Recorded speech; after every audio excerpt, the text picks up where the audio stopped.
Okay, so first things first, so those sheets, you all should have a copy of them. At some point, I give everybody copies. If not, I can email them to you so you could go back and review. If you notice, the title says the NHA certification exam, routine blood collection. So this is one of the sections that is tested heavily because obviously this is the main job of the phlebotomist, right? To perform routine blood collections. So first question, first question reads, what equipment is required to collect blood with an ETS system, syringe, and butterfly? So in chapter 7, we talked about the different kinds of equipment that is utilized on a daily basis by phlebotomists. You also should know what makes up the ETS system, which is your vacutainers, your tube holders, and then of course your multi-sample needles. You need to know the sizes of the needles, the gauges, which is the most common one, is 21 gauge. Okay, so that's your ETS system. Now, not only that, but you also have to know when to use the ETS system versus another type of device like a syringe or a butterfly, right? So in class, we discussed that the ETS system is mostly used when people have good veins. Okay, they're big enough to handle a 21 gauge needle, which is a little bit big for some people. And you prevent rupture of the veins, and so you have to know when to select it. And we discussed this in, I believe it's another chapter, chapter 8, where you have to decide. Okay, you've had different sizes of veins here in the class when we discussed when we practiced. You notice some students just have very small veins, and it was difficult. If you went in with an ETS system, a 21 gauge, automatically those veins will rupture. So obviously you have to think about it. Okay, so when the exam in the exam, when you see questions about selection of an equipment, you have to think about the vein condition, okay, the condition of the vein, not necessarily the age of the person. Yes, you do consider adults and children, but the condition of the vein. There may be small young children that have better veins than adults. So again, we evaluate more the condition of the vein. Is it bouncy? Does it, is it filled? Is a person dehydrated? Does it look dehydrated? How do you know when somebody is dehydrated? Well, one of them, you can see the sunken eyes, and I try to emphasize more the moisture of the tongue. If the tongue looks moist, looks shiny and moist, that means that the person is well hydrated. If it's dry and cracked, the person is dehydrated.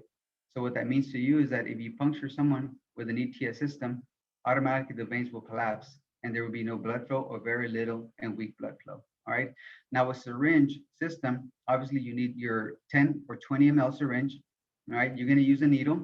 In this case, you may go for a 21 gauge, which is the most common one again, or a 20. But you don't really want to go too big with a small, or rather with a small needle. Okay, because what happens when you use a small needle? When the pressure of the blood goes into the syringe and you start to aspirate, hemolysis occurs. Some of those red blood cells can get destroyed and your sample will be rejected. All right. So again, evaluate the vein and decide which equipment you're going to use. Same thing for butterfly. Butterfly systems, obviously you need your tube holder, your multi-sample needle, and your butterfly needle. Most of them come in 23, 25 gauge. Never go smaller than a 25 gauge. Okay, again, hemolysis is going to occur. Please consider the size of the vein before you choose the equipment. So that's very important. And I've seen questions like that on the test where it asks you, how do you select the equipment that you're going to be using? Okay, so again, be familiar with the equipment, remember the engineering controls that you have to use with every equipment or safety devices. Any questions on this one, on T1? The first one on the ETS system, es que I'm writing, so voy bien rápido. Okay, I did get the syringe, I got the butterfly. But Okay, I'm recording what I'm saying, the meeting. So if okay. you ever want to go back and listen to it again, I think Okay, it'd be perfect. helpful. All right, thank you. All right, so you don't worry so much about writing what I'm saying, but write questions like something that you forgot or you don't understand. Then I think that would be more helpful for you. That way you can clear up some questions. All right. Any other questions on T1? Okay, so the page number is there. If you want to go back in the book and delve more into the topic, about the equipment, then by all means. Also remember on the equipment, you have to make sure that you check expiration dates, that packages are intact, right? They're not open, torn, wet, or anything like that. And then you also want to make sure that you open the equipment in front of the patients, right? You want to reassure them that you're using sterile equipment. Okay, so they see you open them in front of you, and they're not going to be wondering or if you're using the sterile equipment or not. So keep that in mind. And we did that, here in the classroom. So hopefully you remember that. T2, what is a phlebotomist required to look for in the equipment? I just mentioned it right now. Okay, expiration dates, number one. Packages are intact. But also remember what happens when the expiration date is expired on vacutainers. You have to remember, make sure that that you don't want to use one of those because there's no more vacuum or very little vacuum. So your tube will be inadequately filled and it will be rejected. So expiration dates are very important, not only for sterility purposes, but also for practical purposes. What does the technician need to know about tourniquet application and removal? Well, we know that the tourniquet has to be applied about 3 to 4 inches above the puncture site, whether it be in the antecubital area or further down the arm. You have to be at least 3 to 4 inches above. Okay. Note that tourniquets have to avoid using latex tourniquets. Make sure they're vinyl or some other material. Of course, you ask for allergies. You cannot apply the tourniquet for more than 1 minute. Why? Because, well, you may cause either hemoconcentration. Remember that word? It's one of the H words, hemoconcentration. Okay. You can affect the results, obviously, of your specimens. So you don't want to apply that tourniquet for too long. What else? Any questions on that T3? I'm sorry, what is it? I skipped one. Yeah, I skipped K2. Well, actually, I already answered K2. I just kind of talked about it in the first part. So any questions about tourniquet application? No. No? Okay, hold on 1 second, guys.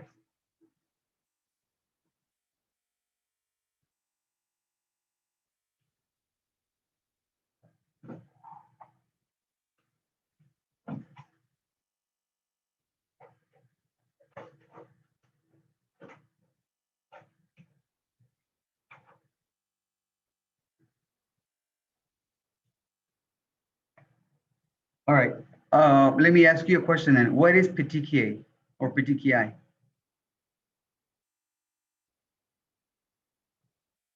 The red bumps and like when they got like a rash on the Yeah, arm. the pinpoint dots, right? Those little pinpoint dots that can occur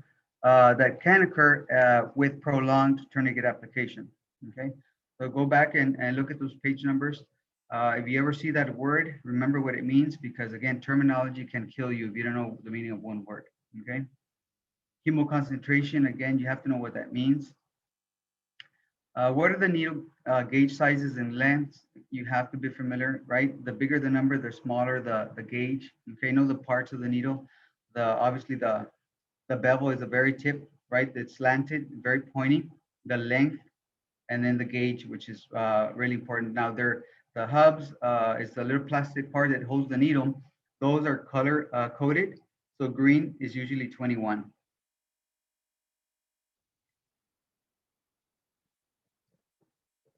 All right, and then what are the colors and additives on ETS used for blood collection? So that is going to be a big part of your exam. The colors, right? The colors of the tubes are mainly to help you identify the tubes, but more importantly, you have to know the additives that are in there, okay? So if you go in the order of draw, you always start with the very first tube when ordered. It's a sterile specimen. Most sterile specimens have SPS, which is sodium polyethylene sulfate, and it is contained mostly in blood cultures. Blood cultures are ordered usually for diagnosis of fever of unknown origin. They are ordered in sets of 2. So when the doctor orders blood cultures, you have to understand that you're going to be collecting usually 2 sets of 2. You have 2 bottles, right? One set is 2 bottles. One is aerobic, one is anaerobic. That is the first, usually when ordered, the very first. Or if you order a DNA studies, it would be a yellow top. That would be your first one. The next one would be your light blue. Your light blue top, which contains sodium citrate, most commonly used for coagulation studies. The most common coagulation studies you're going to run into are your PT/PTT/INR. These studies are mainly used for people that are on medications called anticoagulants. Those are the medications that thin the blood or prolonged the coagulation, right? So they're not going to be making clots very easy. So that is the most common. And these tubes will be going to what department? To the coagulation department, coagulation studies. Okay. All right. Then the next one you might use is a red, which is a non-additive, usually most commonly used as a discard tube, but it could also be used as a serum sample because the red top has no additive, but it is made of particles called silica, made from the glass. So when blood comes to contact with silica, it will start to coagulate. Okay, so again, on serum tubes or tubes that form blood clots, you have to allow them to form a clot at least 45 minutes to an hour before being centrifuged. Red tops are used more commonly again for chemistry studies because they're going to be serum samples. Any kind of serum sample. If the lab asks you for a serum sample, you can use a red, if anything, unless it's a very specific type of test. Then you have your red or light grays, not discard tubes. Those are also serum tubes that you can use for any chemistry studies. Your tiger top, which is usually they call speckled or tiger top. So if you see the word speckled in the exam, they're referring to the tiger. All right. So these are also serum tubes. They have clot activators in them, and some of them have a gel activator, right? The gel separator, rather. The gel separator that's in the bottom called thixotropic gel. The purpose of that gel is to separate the red blood cells from the serum. The tiger tops usually go to chemistry. You do a lot of tests on tiger tops. The most common tests that are done on tiger tops are your metabolic panels, such as a CMP, complete metabolic panel. You have your BMP, basic metabolic panel, and you can find these in the book as well. These panels are a group of tests. Okay, so you will see probably in the examination will ask you about a tiger top. Okay, what tests can be done on it? If it's a chemistry, okay, it's going to be a tiger top. Okay, they're not going to give you very specific labs aside from the ones that tell you. Okay, but because there's so many different tests for chemistry, then there's not a one specific one, but there are panels. Again, panels are a group of tests. The complete metabolic panel, usually you find studies on every part of your body, every organ. Okay, you have your liver function test, you have your thyroid test, you have your kidney test. What other tests? Your pancreas enzymes. It's just a bunch of different tests. So they put them all together and they call them a panel. Okay, and they can be done on a tiger top. So you have sterile, you have a light green, which is an anticoagulant, sodium citrate, and then you have your red top, non-additive. You have your red top, okay, or your tiger tops with a clot activator. And then we go into the anticoagulants. The anticoagulants, we have several. We have lithium heparin. Lithium is also a medication that is used to treat bipolar, but I'll go into that in another section. So lithium heparin, remember heparin is the anticoagulant. Heparin is a medication that thins your blood. So anticoagulants, lithium heparins or sodium heparin can be centrifuged right away. Any anticoagulant tube can be centrifuged right away. Most of these can go to chemistry. A lot of times when doctors order stat labs, if you don't have an orange top, you can use one of the greens. and it can be processed immediately for chemistry. So again, remember, anticoagulants are going to yield a plasma specimen. A plasma specimen is a specimen that has all the chemicals that are in your bloodstream the same as if it were still in your body. Okay, so all the electrolytes are in there, all the proteins, everything is in there just as if it was in your bloodstream. All right, so that's what anticoagulants do. That's one of the advantages of using anticoagulants, that you can process them right away. So again, you have your greens, you have your lithium heparin, and then your sodium heparin. So remember what heparin is. You have then your lavender, right? Your lavender, usually your last tube. Your lavender has EDTA, and there are several types of EDTA, but your lavender is the most common tube that you're going to see, right? Very, very common. The most common test that is done on a lavender is your CBC, your complete metabolic, your complete blood count. Your complete blood count is the most common test. What is a complete blood count? It's a test that analyzes your the cells in your blood. For example, your red blood cells, your white blood cells, your platelets, your differential, which is a breakdown of your white blood cells. So you have your eosinophils, basophils. There's three other ones. I can't recall them right now, but those are, they call it the differential. So you might see maybe on the exam a CBC with differential. All it's saying is that they want to see your white blood cell counts and then your individual white blood cells. Okay, because this tells the doctor if there's a very specific type of a bacteria, some of the white blood cells will be elevated and so on. Okay, so again, a CBC is the most common test that is done on your lavender, and you probably will see it on the exam. You have your pink, of course. Your pink is an anticoagulant. It has EDTA, most commonly used for blood bank. And the most common test that is done in blood bank is your type and cross. Type and cross is a procedure that you have to do as a phlebotomist for people that need a blood transfusion. If your blood count is low, if your CBC has low levels, the doctor will order a type and cross. In case you ever need a blood transfusion, the doctor can order a type and cross. It means that they're going to match your blood with a donor, okay? And then they're going to be put together and make sure that they don't, what's the word? They don't coagulate. There's another word that describes it. Agglutination. It's called agglutination. So look up the word if you don't know what it means, but all it means is that your blood, the red blood cells are going to clump together. Okay, they're going to make little blood clots, and of course you don't want that inside your body. So they test your blood and the donor, and if they don't agglutinate, they don't clump together, then you all are compatible. Okay, and that's how people end up getting blood transfusions.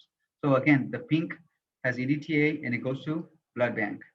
The next tube that we also see somewhat common is your gray tube. The gray tube is also an anticoagulant tube. It has sodium fluoride.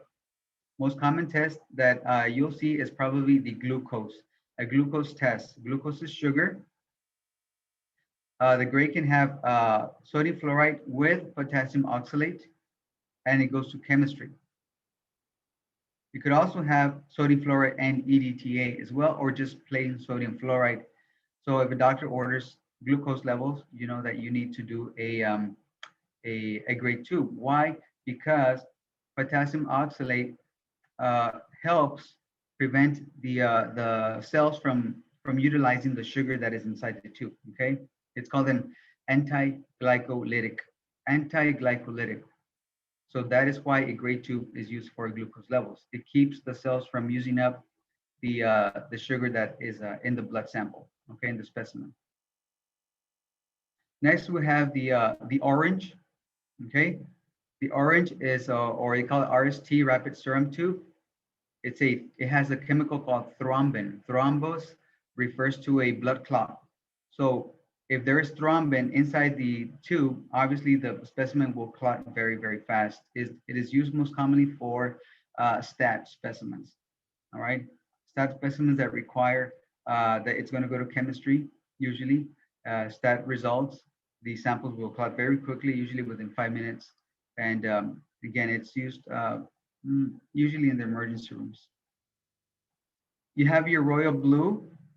It's not too common, but if you do see it on the exam, it is an anticoagulant tube, and it goes to also chemistry.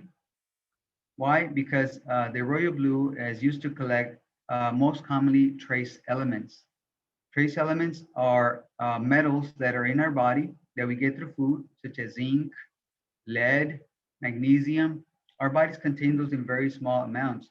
So if you collect a royal blue, you have to remember it's always best to collect it separately from another site, not from the same arm, the same location that you are collecting the rest of the tubes, because you will have some crossover contamination. So the royal blue, again, is commonly used to collect um, trace elements. All right. You have your tan color tube, has EDTA, goes to chemistry, because the most common test that you'll be collecting on a tan tube is your lead. Lead is a heavy metal that some people have, well, we have in our blood, but in very, very small amounts. As you know, lead is toxic to the brain. It causes brain damage. So if there is the doctor suspects a person has mental status changes, just sudden changes, they may order a tan or a lead level. All right, so it's collected on a tan.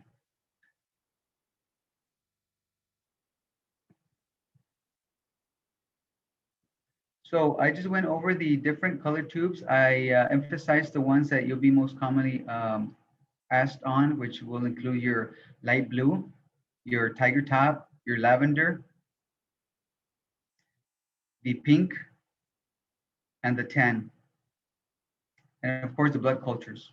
Blood cultures and special collections will cover more in depth in another section. Okay, so let me see. So the order of draw, find a way, figure out a way to remember the order of draw. Sterile specimens are always first, followed by your light blue. And then you have your serum specimens, and then your anticoagulants. Last one would be your lavender, if a gray one is not ordered. What is the number of inversions for each tube? For most tubes, you're going to have 5 to 8 inversions, except for the light blue. Remember this because it is going to be on your exam. Most tubes require 5 to 8 inversions, except for the light blue. Usually you have 3 to 4 inversions.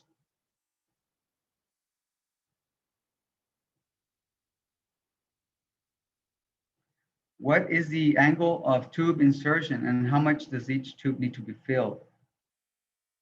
Well, the angle of inversion usually, of collection, usually is about 30 degrees, same as your needle, preferably with your arm pointing in a downward direction.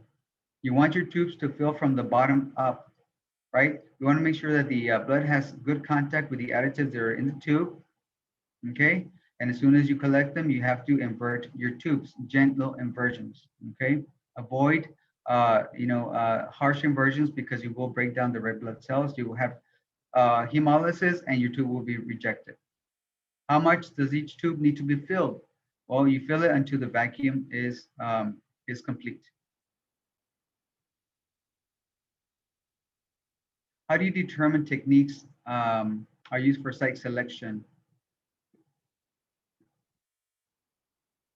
How do you determine what techniques are used for site selection or specimen collection?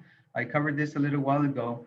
When you're going to collect on a vein that does not look very good, it looks kind of flat, they're not bouncy, they can be very, very protruding, such as those veins. You might find those veins that are sclerosed, meaning that they're already, they have maybe blood clots in them. They might be hardened. They feel very hard to palpation. Okay, you feel them and they're very hard.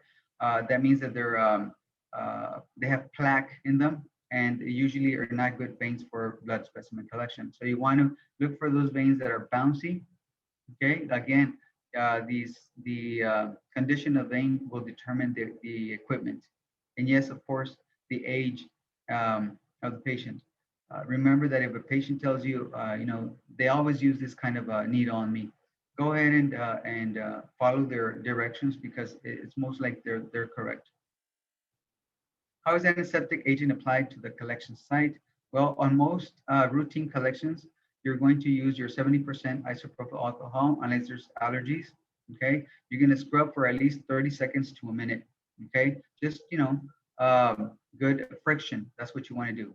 Okay, just scrub the area, allow it to air dry, allow the antiseptic to do its job. After gathering, what quality control checks does a phlebotomist need to perform on the equipment to be used? Well, again, when you are going to get ready for the day, you're going to fill your cart with your supplies. You have to make sure that you perform quality controls. And all it means is that you have to make sure that you check for expiration dates, that the packages are intact, and so on. That is part of your job as you begin your day. What technique is used to anchor the selected vein? Well, there's two techniques that are discussed in the book. One of them is the L method, right? And the other one is the C method. The C method is not to be used. Okay, when you anchor a vein, remember, do not do this. I see students and I see even out there in the field, people using a C method. What can happen is when you introduce a needle, if the patient jerks their arm, you're going to poke them. You're going to poke them and you're going to cause injury to yourself. So make sure you don't use the C method, use an L method. You want to anchor the vein at least 2 inches below the intended puncture site. If you anchor too closely, your thumb is going to be in the way of your needle. So you want to make sure that you tug down, pull down that needle, make sure it stays in place. And that's called the L method. What technique is used to anchor selective vein? I just said that. What is a standard tourniquet application and removal procedure? Well, again, usually you want to place that tourniquet 3 to 4 inches above the crease of the arm using a slip knot. All right, a slip knot. It means the way you practice here in class. But also you want to make sure that it's not too tight. Okay, it's not too loose. You want to have some uh, good blood flow when you insert the needle, and you remove that tourniquet once you see blood flow coming into your tubes. Again, sometimes you can leave this tourniquet to the last tube. If you are drawing maybe an older person that has poor blood flow, poor circulation, you need to keep that tourniquet on there in place. All right. Uh, you want to make sure that your tourniquet is not laying over your puncture site because this will contaminate your site after you've already cleansed it. Okay. Again, remove the tourniquet using that slip knot. Make sure you ask the patient to turn away. You don't want to hit them in the face. And that's pretty much it. What is the standard tourniquet application? How is the venipuncture inserted into the vein? Usually 30 degrees on most routine venipunctures. However, if you have a person that has thicker arms, they have a lot of fat in their arm, the veins may be a little deeper. So you might have to go a little bit higher or steeper, like in a 40-degree angle. And we've already discussed the order of draw for the venipuncture. Remember, there is a different order of draw for capillaries, which we'll discuss later. What is a palpation and method recommended by CLSI? What is a palpation method recommended? Usually, you want to use the tips of your fingers, okay, just one finger, and palpate gently for the vein. Make sure you feel that bouncy feeling. Remember, if they're hardened veins, you do not want to try those. What measure do you take to ensure patient safety throughout the collection? This is another very important part of your job, the safety of the patient. That is why we ask a lot of questions in the beginning. We ask them about allergies. We ask them about previous histories, seizures, fainting, fear of needles, called melanophobia, and what do you do with each condition? Okay, I think there's if not, there's not another section, I can discuss it now. So again, ensure the safety. Never perform a procedure on a regular chair where the patient may fall. Preferably lay them down if they have history of fainting or fear of needles. You think they might have a seizure, things like that. Lay them down in a secure place. Okay, that is ensuring the safety of the patient. You're being a safe phlebotomist. All right.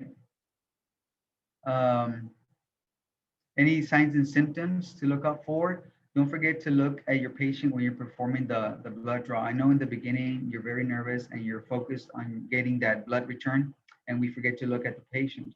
But you have to remember, go back and look at them because they may start to turn pale, right? They may start to sweat.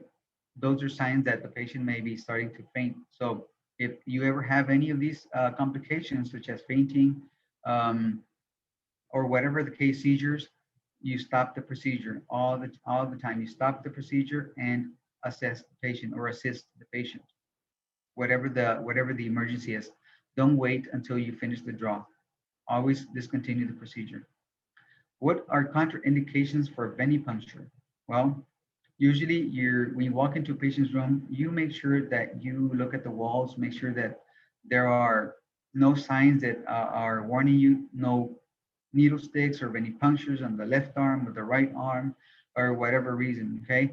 Um, Surgeries, past surgeries like hemodialysis grafts on the arms, history of mastectomies or removal of the breast tissue, those are also contraindications for venipunctures. How do you respond to complications for venipunctures, such as lack of blood flow? What do you do when you have lack of blood flow to your tube? What you can do is release tourniquet and reapply tourniquet. Okay. If there's a hematoma, obviously you're gonna stop the draw. Okay, you might have punctured an artery, so you stop the draw and apply pressure. You have to apply pressure so to minimize the size of the hematoma. Remember, hematoma is one of the H words that you have to know what it is. Okay, it's a lot of blood pulling underneath the skin, and it's not just like a bruise. I know sometimes the word is used uh, almost the same as a bruise, but it's not a bruise. Okay, bruises are very faint, just a slight discoloration, but hematomas are much more than that. They become like a blob or a big blood clot underneath the skin, and it, of course, it can create a lot more problems. It causes pain. It can apply pressure to a nerve, affecting the function of the nerve and then part of the body, like a hand or a finger, or things like that. Um, PTKA are those little pinpoint sized dots that you see. Sometimes they occur when you apply the tourniquet too tight and too long. You're going to see little red spots. Those are PTKA. If a patient ever complains of a shock, shocking pain radiating down from the arm to the hand, that could be a sign that you hit a nerve. That's why I tell you always avoid the inside part, right? The medial part of the arm where the medium nerve is, and there's an artery also. So we avoid the inside. Okay, make sure that you always look on both arms when possible. Look at both arms before you select your vein. Sometimes we see a vein and that's the first one we want to go to, but you must, according to CLSI recommendations, look on both arms. And you only have 2 attempts. You should not attempt more than twice. What are the types of antiseptics and methods of applications? So the most common one we know is 70% isopropyl alcohol. It's almost for routine blood collections. You have benzalkonium chloride, which is another antiseptic. It's used mainly when you're going to be collecting blood alcohol levels or blood alcohol content. You don't want to use isopropyl alcohol when you're going to collect an alcohol level because it's going to contaminate it. Okay. You have, of course, your chlorhexidine gluconate, which is used for sterile procedures. That's going to be done in blood culture. We'll talk about that one later. The method is different, right? So you have also tincture of iodine. Okay, you can't use iodine if the person is allergic to it. So we ask about iodine allergies also. If you don't have chlorhexidine gluconate, you could always use a combination of alcohol, clean it, allow it to dry. I'm sorry. First, iodine, cleanse the site, right? Scrub it with iodine, allow it to air dry. And then you're going to remove the iodine with alcohol, 70%. You're going to clean the site really good. Again, you allow it to air dry. That could be used in place of chlorhexidine gluconate, okay? Now for alcohol levels, if you don't have benzalkonium chloride, you can use soap and water. And you can find obviously a list of them on page 182, table 7.1. And right now I'm going to pause the recording so that anybody can ask questions. Does anybody have questions? If you came in late, you can view this later on. You can view it. I'm gonna put it up on Plex. Anybody have any questions, please? Sir, No. for alcohol levels, what tube we use and what antiseptic we can use? Okay, for the antiseptic, it's gonna be benzocaine chloride. If not, you can use soap and water. And the tube for blood alcohol levels, I wanna say it's going to be, you can use any anticoagulant tube for chemistry.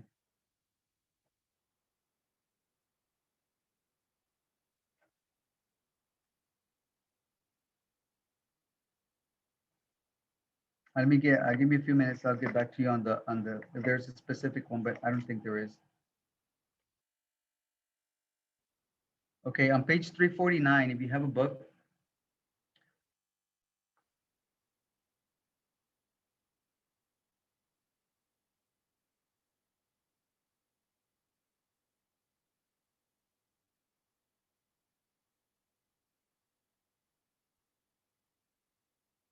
you can use a gray top for blood alcohol content, which is the sodium fluoride.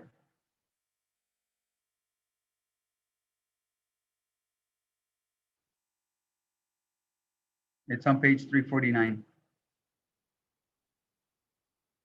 Remember that if you're going to be collecting blood alcohol levels, there's got to be a document that has to be filled out, right? Your chain of custody.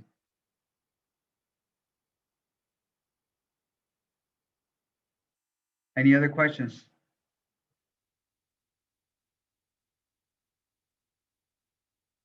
No. Nope.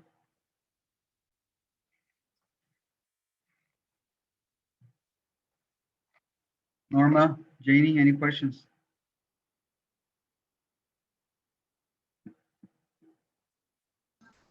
No, sir.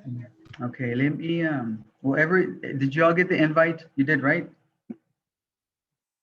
I want to make sure that I invited everybody. I'm pretty sure Invite did. to what? For this meeting. Lee Perez, no. She didn't.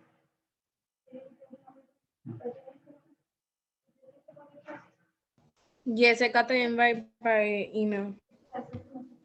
Oh, Janie, were you able to complete the test? What do you mean? The final. I didn't have enough time. I only have 40 minutes, so I just did it. Yeah, guys, the exams are timed because your certification exam is timed. You have 2 hours for 120 questions.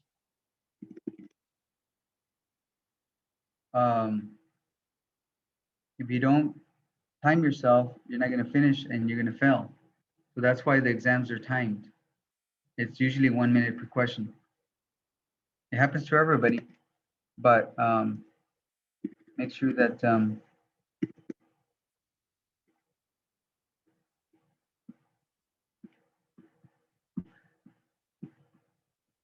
all right. There's another page. I thought I was done with that, but it's not. So let's keep on with this.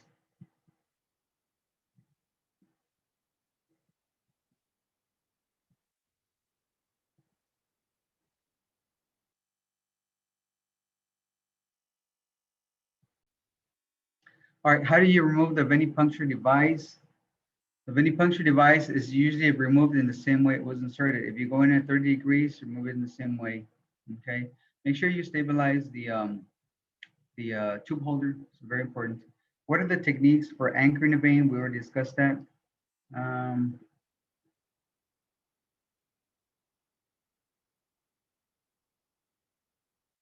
What is the angle of insertion of needle and withdrawal? 30 degrees or 40 degrees. The angle of insertion for draws on the hand, it's going to be 15 degrees. It's a little, very low angle, almost parallel to the hand.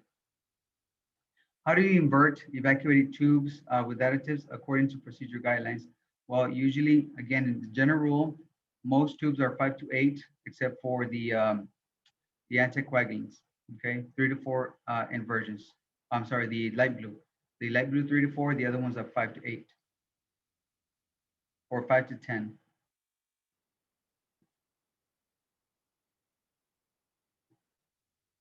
How do you perform capillary punctures with infants less than 1 year and young children, adults? So in infants less than 1 year, you're going to do a capillary puncture on the heel of the infant. You're going to select usually the lateral sides, the meaty parts of the heel. Make sure that you don't puncture beyond 2 millimeters. That means that you're not going to press the lancet device too hard on the heel because you'll go deep into and may injure the bone. Or if you puncture them too low, closer to the heel where there's not much meat, you can cause an infection called osteomyelitis. That's a serious infection. So again, on infants less than 1 is going to be the heels, right? On young children and adults, it's going to be on the 3rd and 4th fingers, right?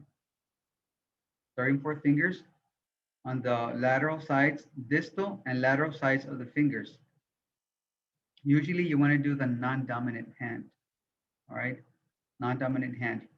Remember that you're going to preferably have the hand in a downward direction. This is called an appendage.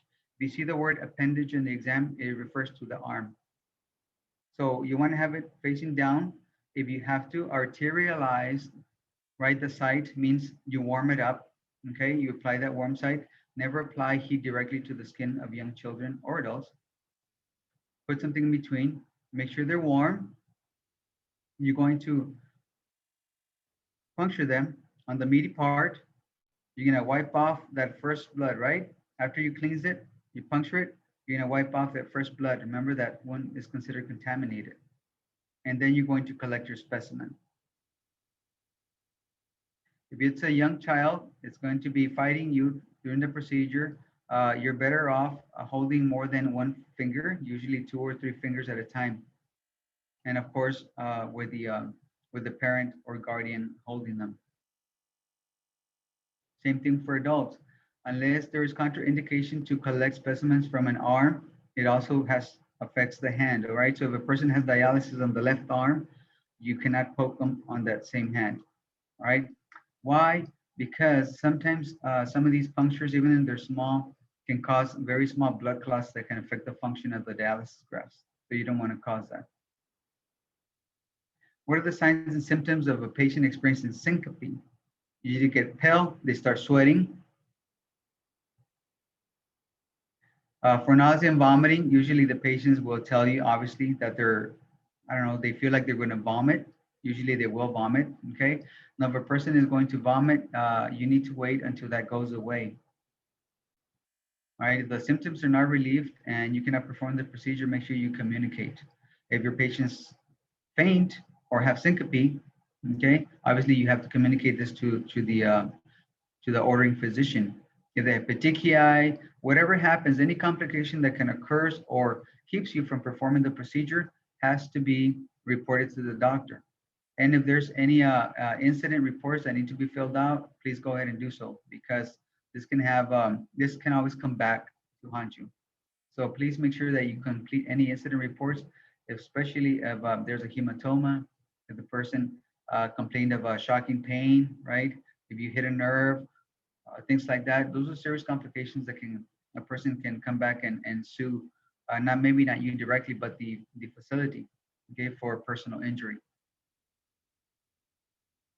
What is the order of drop for capillary punctures? For capillary punctures is BEOS. BEOS is the abbreviation. This is in chapter 10. B stands for blood gases such as arterial blood gases or capillary blood gases. E is for EDTA. This is your lavenders, right? Your pink, any tube that has EDTA. Other tubes, including your serum, your anticoagulants that are not EDTA, your heparins, and then the S is for serum specimens. These are the ones that clot. So that is the order of draw for capillary punctures, BEOS. What is the process for labeling specimens? Well, you know that you have to label the specimens always at the bedside before you leave the room. Do not go outside the hall or they're in the hall, or please make sure that you label them at the patient site and you use the three-way identification. Ask the patient to verify that you put the correct label on their specimen. How do you perform post-procedure patient care? After you've collected your specimen, remember to go back and check for any bleeding. Make sure that you don't send them off, without checking for any further bleeding. Make sure you bandage them correctly. You assist them to get off the phlebotomy chair or wherever it is you're collecting. Make sure they're safely returned to their chair, or escorted out to the lobby. They are your responsibility. They can fall, within that small time frame, and it would be your liability, your responsibility. How do you recover a failed venipuncture? If your venipuncture seems to have failed, you've inserted the needle and there is no blood return. Please remember to stop, evaluate the situation. What happened? Did the needle go right beside it? Did you go right through it? Okay, it's going to depend on the type or the situation. You can gently, slowly pull the needle back until you see blood flow. If no blood flow comes in, then you might have to slightly redirect the needle into the direction of the vein. A lot of times you miss it because you don't anchor it correctly and the vein moves and you're right beside it and you can actually see the needle right next to the vein. In that case, you can just pull back, redirect, and insert the needle. What you don't want to do is blind, we call it blind probing, well, going this way and then back and then the other way. That's blind probing, and that's just asking for trouble. You're going to hit a nerve or injure the patient because you were doing this. Okay, so make sure you don't do that.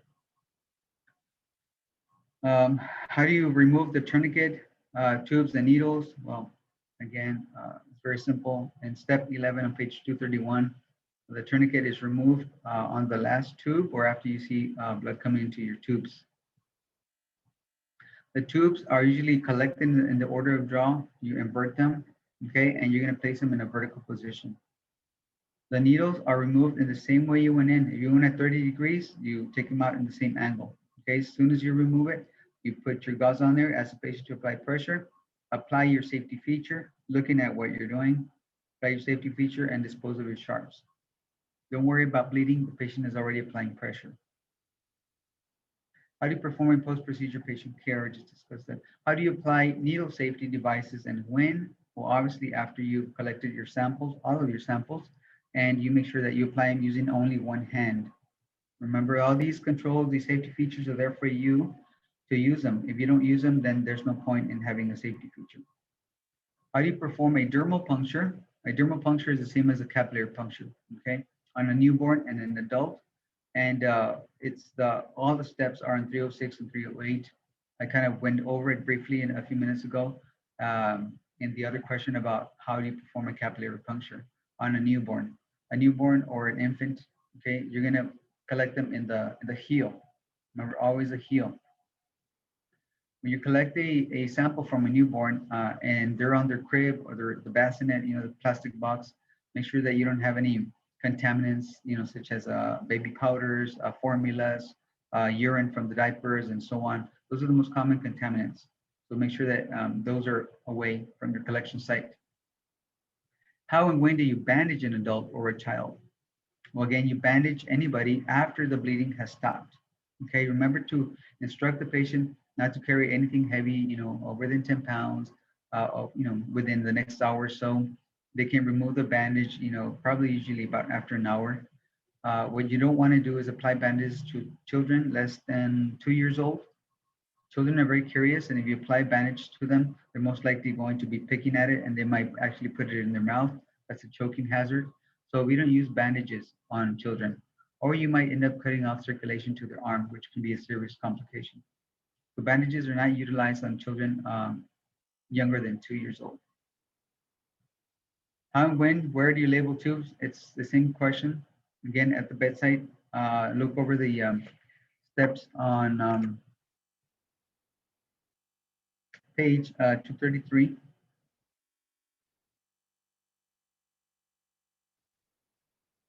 what do you do when a patient is excessively bleeding? Right, so if a patient is excessively bleeding because they're on anticoagulants, you apply pressure for at least 5 minutes until it stops. If it doesn't stop, make sure you notify the prescriber, the doctor that ordered the test, and instruct the patient to go to emergency room if the bleeding continues.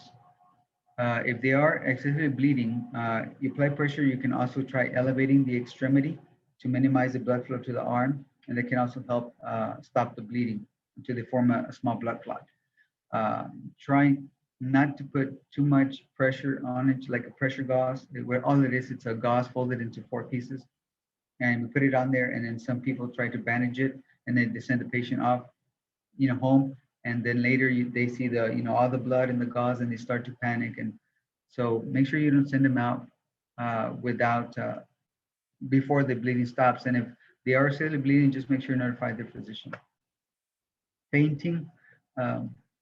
Again, if you have a patient that's fainting, you stop the procedure, you recline them. If they're in a chair that can recline, or if they're already in a bed, you can try elevating their legs to return blood flow back to the brain, okay? Again, you might need to do an incident report in this case. Nauseated and vomiting, I just talked about it right now. Wait until that goes away. If it doesn't go away, then you communicate with the physician and tell them what's going on. If they want to reschedule. If the patient wants to proceed, anticipate, the procedure, vomiting by having something available for them, like a waste basket or plastic bag or something in case they do start vomiting. Experiencing pain, usually the pain they will experience, you have to tell them that the procedure will be painful, but you're going to minimize the amount of pain that you're causing. Okay, so they're expecting pain. And they have a very low tolerance of pain. You can try applying a cold pack to kind of numb the area and try that way, or get somebody that's more experienced than you. Seizures or convulsions. If somebody's having a seizure during the procedure, obviously you stop the procedure and assist the patient. You want to make sure that they don't injure themselves. Okay, again, if a patient tells you, I have a history of seizures, you don't want to use a regular phlebotomy chair. You might have to lay them down in a bed or in a couch or somewhere where they're not going to fall and they're not going to injure their head or their arms if they start convulsing. So again, this is part of your safety measures. That's why we ask all these questions before we start the procedure. Okay, seems like I reached the last part of that section.